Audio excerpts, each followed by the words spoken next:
Sorry guys, it actually took me like more than 10 minutes in my previous video, so I'm making this second video. So I'm telling you what's going on in the Los Angeles court by Cindy Panuco. She's a Democrat. I don't know how much that matters, but like this is completely ridiculous. The other guy, Christopher M. Brainard, who sent me the fake notice of sale, who stole my social security number, who got the writs issued in Santa Clara and two in Los Angeles, when my property is in Orange County, and the court issued it. The court issued that. Can you imagine? And let me show you one more thing. I do not know why these spelling mistakes are happening. So you see this, right?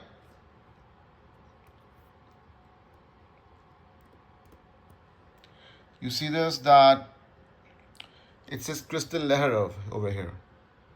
Kristen Leherov. Spellings are like very crucial in any of the cases. So it says Kristen Leherov, and let me show you. Against who I filed the case.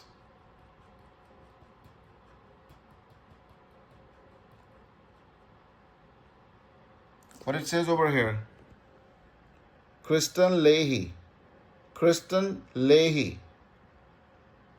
Okay, so this is not limited. Let me show you. Vexatious litigant list. My name misspelled appeared magically here yesterday. And what date it says? Over here. October 14, 2024. After 7 months, it appeared magically over here. And that's not even my name. My name is Sushant Gupta. Gupta. It says Gupta.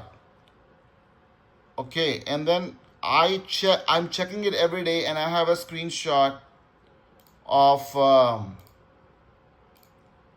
the web page I opened for Vexatious Litigant. I opened it day before yesterday, and I took a screenshot of the page. See it here, of all the people whose spelling starts with the G. See, my name is not here. It was just taken day before yesterday.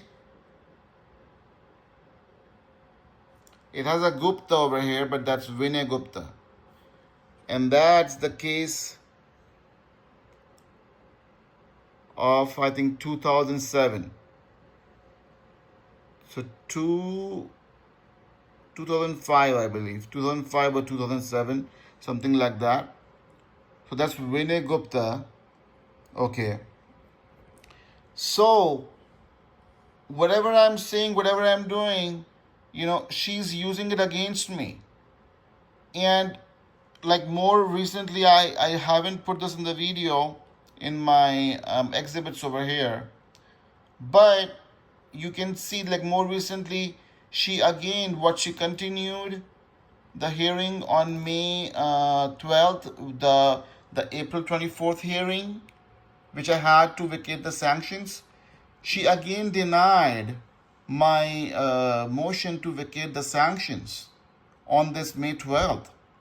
So there's a big fraud going on, guys, in the court, and backdated documents are being created, and we spend so much time and money, and we shop for different attorneys, paying them how much money? We pay them like around $500 per hour.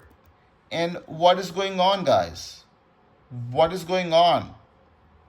Backdated documents are being created like this. And, there's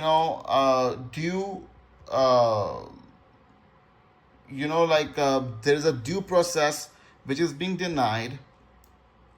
And if you're not an attorney, you're not paid no attention. They're breaking the rules openly, and they think that I don't know what is going on. So when the first time on the March I filed the ex parte, she should have vacated that sanctions of $23,816. I spent so much money already. I spent around, I think, $7,000 or $8,000 already on, like, creating all the paperwork, spending hours. Like these papers you see which I create, these take hours. Like I haven't put, like, these motions which I have prepared, it takes hours of time. And it doesn't matter to her. She's sitting there smiling, lying on the chair of a judge, lying openly. It doesn't matter to her. Just say anything and deny the motion of Sushant Gupta. When I told her that I'm not on the pre-filing order, there is no pre-filing order. I'm not on the vexatious litigant list.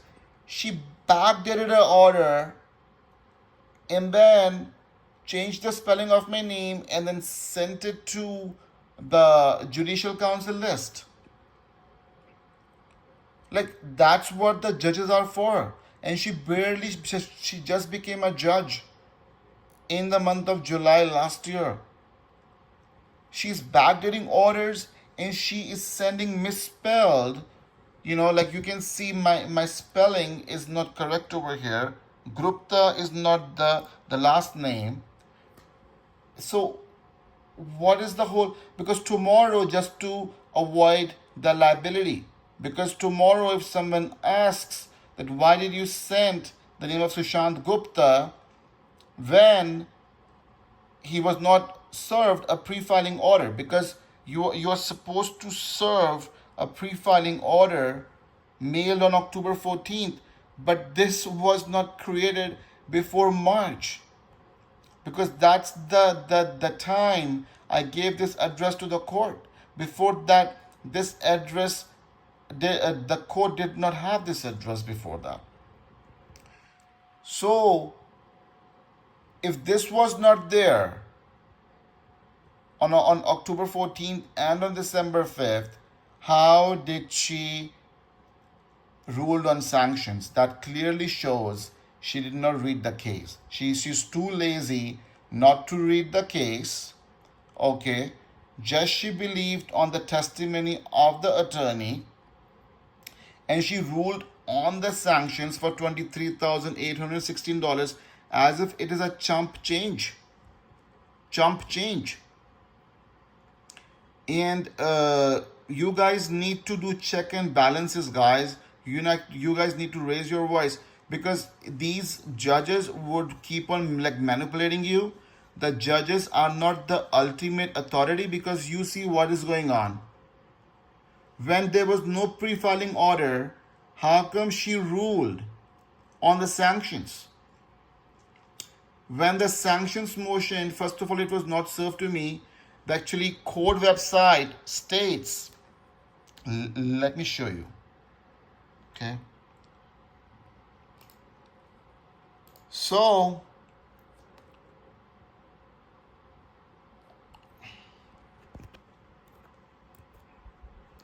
let me show you.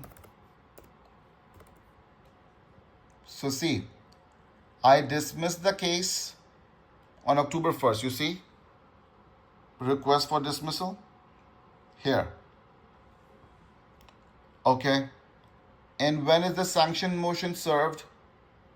He filed the proof of service. First of all, this attorney, Christopher Brainard, he does not serve any papers. He just files, like, fake proof of service.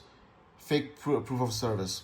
So he served as per, he purportedly served, even if you take it like hypothetically, motion for sanctions on October 3rd. When the case is already dismissed, the court loses the jurisdiction, and you are not supposed to rule on this motion for sanctions, because I already dismissed it.